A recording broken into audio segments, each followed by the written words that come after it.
تفسیر ضیاء القرآن جلد نمبر 5 30واں پارہ تعارف سورۃ اللہب۔ بسم اللہ الرحمن الرحیم۔ نام، اس سورت کا نام اللہب ہے۔ اس میں 1 رکوع، 5 آیتیں، 20 کلمات اور 70 حروف ہیں۔ نزول، یہ مکہ مکرمہ میں نازل ہوئی۔ اس کی شان نزول کے بارے میں اس سورت کا حاشیہ نمبر 1 ملاحظہ فرمائیے۔ یہاں صرف اتنا عرض کرنا ہے کہ قرآن کریم میں نام لے کر ابو لہب کا ذکر کیوں کیا گیا، حالانکہ مکہ اور مدینہ اور دیگر قبائل عرب میں حضور کے دشمنوں اور دین کے بدخواہوں کی کمی نہ تھی۔ ان کی اذیت رسانیاں، دل آزاریاں اور اسلام کو بحیثیت دین ناکام کرنے کی کوششیں ابو لہب کی سازشوں سے کسی طرح کم نہ تھی۔ پھر اس کی کیا خصوصیت ہے جس کے باعث اس کا نام لے کر اس کی گوشمالی کی گئی؟ جہاں محبت کی توقع ہو وہاں سے اگر نفرت و عداوت کا لاوا پھوٹ نکلے، جہاں سے تائید و اعانت کی امید ہو وہاں سے مخاصمت کا طوفان امڑنے لگے تو یقیناً یہ چیز بڑی تکلیف دہ ہوتی ہے۔ ابو لہب حضور صلی اللہ علیہ وآلہ وسلم کا حقیقی چچا تھا۔ حضرت عبداللہ اور ابو لہب دونوں حقیقی بھائی تھے۔ اس سے بجا طور پر یہ امید کی جا سکتی تھی کہ وہ اپنے سگے بھائی کے یتیم بیٹے کے ساتھ شانہ بشانہ کھڑا ہوگا اور اس کی تائید و نصرت میں ذرا برابر کوتاہی نہیں کرے گا۔ نیز یہ بنی ہاشم کا رئیس تھا۔ عرب کا وہ معاشرہ جس میں ہادی برحق صلی اللہ علیہ وسلم تشریف لائے، اس میں ہر قسم کی مرکزیت اسی قبیلے کو حاصل تھی۔ قبیلے کے ہر فرد کی امداد کرنا اس قبیلے کے سردار کی اخلاقی اور سیاسی ذمہ داری تھی۔ اگر وہ فرد ظالم بھی ہوتا تو مظلوم کی مدد کی بجائے قبیلے کے سارے افراد اپنے ظالم بھائی کی مدد کرنا ضروری سمجھتے۔ ابو لہب بنی ہاشم کا رئیس تھا۔ حضور صلی اللہ علیہ وآلہ وسلم بھی ہاشمی تھے۔ اس کا یہ فرض اولین تھا کہ وہ اپنے خاندان کے ایک باکمال فرد کی دعوت کو قبول کرتا اور دعوت کو کامیاب بنانے کے لیے اپنے سارے وسائل داؤ پر لگا دیتا۔ خونی اور خاندانی قریبی تعلقات کے علاوہ وہ حضور سرور عالم صلی اللہ علیہ وآلہ وسلم کا پڑوسی تھا۔ دونوں مکانوں میں صرف ایک دیوار حائل تھی۔ پڑوسی کا حق دنیا کے ہر معاشرے میں مسلم ہے۔ نیز ہمسائیگی کے باعث وہ حضور کے ذاتی اور عائلی ایسے حالات کو بھی جانتا تھا جن سے عموماً دوسرے لوگ واقف نہیں ہوتے۔ ایسی پاکیزہ زندگی، ایسی منموہنی سیرت، ایسے بے داغ کردار کا مشاہدہ وہ شب و روز کرتا اور پھر بھی اس مرقع زیبائی اور رعنائی پر کیچڑ اچھالنے سے باز نہ آتا تھا۔ پھر جس شدت اور خست سے وہ اپنی عداوت کا مظاہرہ کیا کرتا، اس کی بھی نظیر مشکل سے ہی ملے گی۔ حضور صلی اللہ علیہ وآلہ وسلم اپنے گھر میں جب مصروف عبادت ہوتے تو وہ مردہ جانوروں کے بدبودار اوج، گلی سڑی آنتیں اٹھا کر لاتا اور حضور صلی اللہ علیہ وسلم پر پھینک دیتا۔ گھر کے آنگن میں کوڑا کرکٹ ڈالنا اور جہاں ہنڈیاں پک رہی ہوتی وہاں غلاظت پھینکنا اس کا روزمرہ کا معمول تھا۔ صرف اسی پر بس نہیں، اس کی بدبخت بیوی امارت و وجاہت کے باوصف خود جنگل میں جاتی اور خاردار ٹہنیاں چنتی، ان کا گٹھا اپنے سر پر اٹھا کر لاتی اور رات کے وقت حضور کی راہ میں ڈال دیتی تاکہ آخر شب جب حضور حرم کی طرف تشریف لے جائیں تو آپ کے نرم و نازک پاؤں میں کوئی کانٹا ہی چبھ جائے۔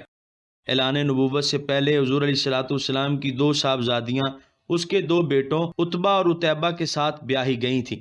جب سرور عالم نے اسلام کی تبلیغ شروع کی تو اس نے اپنے دونوں بیٹوں کو بلایا اور واشگاف الفاظ میں کہا کہ اگر تم ان کی بیٹیوں کو طلاق نہیں دو گے تو تمہاری میری بول چال، لین دین، آنا جانا قطعاً بند ہو جائے گا، تم میرا منہ بھی نہ دیکھ سکو گے۔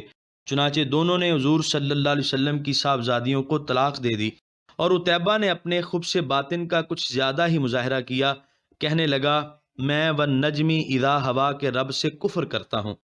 اس ناپاک نے روئے انور پر تھوکنے کی جسارت کی جو لوٹ کر اسی کے قبیح منہ پر آ پڑی۔ حضور کی زبان سے نکلا، الہی اپنے کتوں میں سے ایک کتا اس ناہنجار پر مقرر فرما دے۔